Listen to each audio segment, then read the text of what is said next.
Olá! O Conhecer de hoje vai entrevistar o coordenador do Programa de Melhoramento Genético da Cana-de-Açúcar da UFAL, Geraldo Veríssimo. O grupo já criou mais de 20 variedades, tecnologia de ponta no segmento. Como vai, professor? Olá, tudo bem? Bem. Professor, como é possível fazer o melhoramento genético da cana?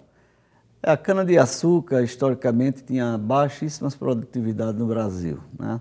Até a década de 40, 50, eram variedades que eram importadas de outros países. Através do cruzamento genético, onde nós temos aquela inflorescência da cana, aquela flecha que chamamos, ali tem o órgão masculino e feminino da cana.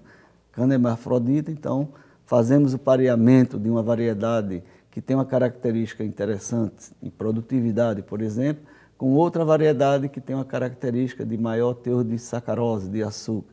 E assim há a liberação do pólen, que é fecundado na planta-mãe, e obtemos sementes, que chamamos de cariópsis, de cana-de-açúcar, que dali dá origem a um novo indivíduo, e através da seleção, experimentação, que em torno de 10, 15 anos, obtemos uma nova variedade com muito melhor característica do que os pais. E esse cruzamento é feito por uma rede de universidades? Como é que funciona essa rede, professor? Anteriormente tínhamos o IAA Planalçuca, que escolheu aqui Alagoas, não por acaso, mas porque nós temos essa nossa região, uma condição geográfica favorável para esse florescimento natural da cana-de-açúcar e também com o pólen fértil. Então, nós herdamos do IAA Planalçuca, que é a Universidade Federal de Alagoas, no caso a Unidade Acadêmica Centro de Ciências Agrárias, esta estação de cruzamento que fica localizada em Murici, a Serra do Ouro. Estação da Serra do Ouro em Murici. Serra do Ouro. Então, nós temos lá um banco de germoplasma, hoje são mais de 2.600 tipos diferentes de cana, são acessos diferentes, que têm diversas características de todas as origens do mundo, desde material da Índia, da China, dos Estados Unidos, da Austrália, nós temos da Argentina, então, do mundo todo, e as do Brasil, de outros segmentos também, de outros programas de melhoramento. Temos esse banco de germoplasma e anualmente realizamos cruzamentos, chamamos as hibridações, e as sementes, que a UFAL é quem faz esse trabalho, passa para outras 9 universidades federais de uma rede de pesquisa chamada RIDESA. RIDESA, não é? E quantas variedades genéticas nós temos dessa rede ao todo? Desde 1977, que foi a primeira variedade que nós liberamos aqui em Alagoas, até o ano passado foram liberadas mais 13 variedades no Brasil, foram liberadas 78 variedades RB de cana-de-açúcar. Esse RB quer dizer República do Brasil. Parte delas desenvolvida aqui em Murici? Todas elas têm origem de Murici, quer dizer, esse cruzamento genético é a semente que vai dar origem a uma plântula, sai daqui de Alagoas, do SECA UFAL, lá de Murici.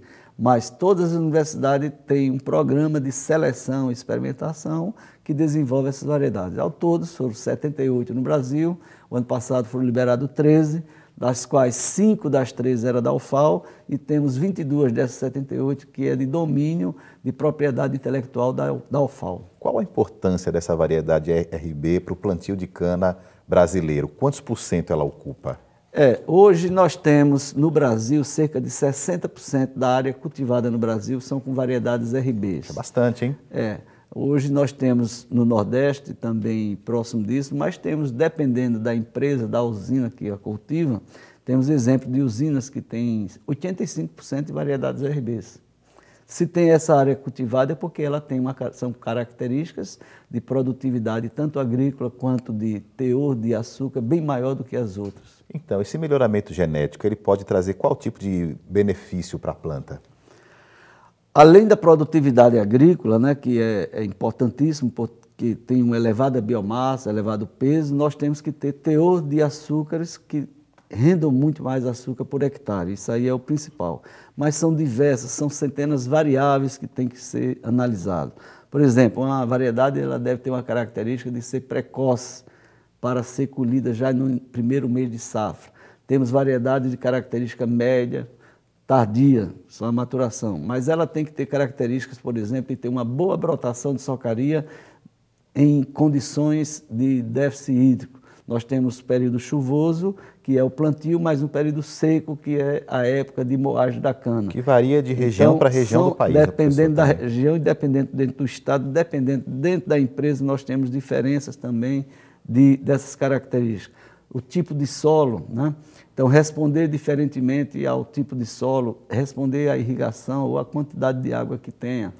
E o principal também é a questão de resistência a doenças e pragas.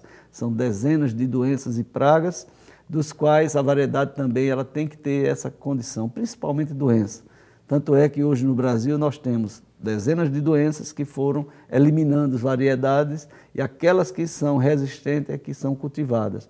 Então, não existe o uso de um agrotóxico para combater doenças em cana-de-açúcar. Nós temos determinadas culturas, tomate, por alimentares, exemplo, né, por exemplo. Algodão, o alface se fala 15, muito, né? 20 pulverizações de um fungicida para poder ter aquele produto. Mas cana-de-açúcar não existe. Quem faz isso é a variedade resistente. Cultiva-se uma variedade que ela fica sem a presença da doença. Ou às vezes tem a doença, mas ela é tolerante e mantém aquele nível de produtividade. Quer dizer, esse trabalho ele se converte em ganho para o produtor rural. O ganho econômico para o produtor rural, né? O ganho também ambiental. Então temos esse tipo de ganho também. Agora, as universidades, elas desenvolvem e como é que as usinas têm acesso a essas variedades genéticas? Com o fim do Plano Açúcar, do IA Plano Açúcar em 1990, né, nós já temos 21 anos de parceria, é uma parceria público-privada entre as universidades da RIDESA com a empresa do setor sucroenergético brasileiro. Então, em cada estado tem, na sua área de abrangência, aquelas usinas que são parceiras com as universidades. Então, essas variedades são protegidas em nome da universidade, né, para fins de propriedade intelectual, mas aquela empresa que aderiu ou adere a essa parceria tem direito ao cultivo, né, com compensação de royalties. Hoje nós temos uma lei de proteção de cultivares, né, a patente da cultivar, do qual a empresa não teve isso, então o Ministério Público está obrigando a se pagar royalties por isso. Mas esse conhecimento está sendo aplicado, então, junto isso no mundo todo, para qualquer tecnologia, né? Não só cana-de-açúcar, mas para soja, para milho, para outros produtos. Então, como você tem um desenvolvimento do conhecimento, desenvolvimento da tecnologia, das inovações ao longo dos anos, tem que ser compensado uma compensação com o pagamento disso, até mesmo que a universidade precisa para retroalimentar a pesquisa, é o que nós tanto vamos falar na área quanto outras áreas aí. No próximo bloco sobre essa questão do desenvolvimento de pesquisas. Conhecer faz um pequeno intervalo, mas não sai daí, que daqui a pouco a gente volta com mais um pouquinho do professor Geraldo, falando sobre o melhoramento genético da cana.